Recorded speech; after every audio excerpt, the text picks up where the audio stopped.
Aksi demo ratusan warga ini merupakan buntut dari rencana pejabat Bupati Musirawas Ricky Junaidi yang akan melakukan mutasi besar-besaran terhadap pimpinan SKPD di lingkungan Pemkab Musirawas.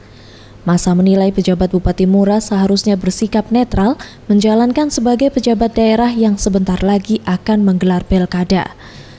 Selain itu juga sebagai pejabat bupati tidak memiliki wewenang melakukan mutasi besar-besaran bahkan pencopotan jabatan terhadap PNS di lingkungan Pemkab Musirawas karena bertentangan dengan Undang-Undang Aparatur Negara.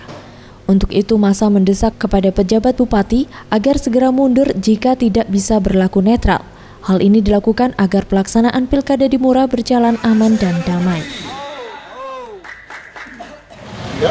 Bukan diprovokasi. Ini jelas bupatinya minta supaya ada gejolak di Musirawas. Nah, kita adakan gejolak. Kita buktikan hari ini bahwa masyarakat Musirawas minta bupatinya supaya mengundurkan diri dari Musirawas. Jelas ini.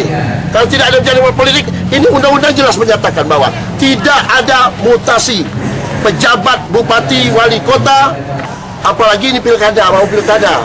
Kita menginginkan Musirawas kondusif, aman. Sementara itu, pejabat Bupati Mura, Ricky Junaidi, langsung menerima para pendemo, di mana ia menegaskan kepada PNS untuk tetap netral. Selain itu juga rencana mutasi besar-besaran akan dilakukan pada tanggal 10 November 2015 lalu telah dibatalkan dan akan dilakukan setelah hari pencoblosan 9 Desember mendatang.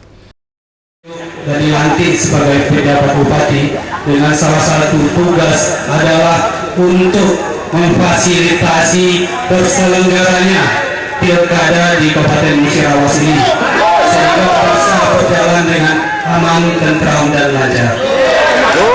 Bukti atas selaku aparat pemerintah, selaku pegawai negeri sipil harus netral dalam menyikapi pilkada ini. Ferry Setiawan, Sriwijaya TV.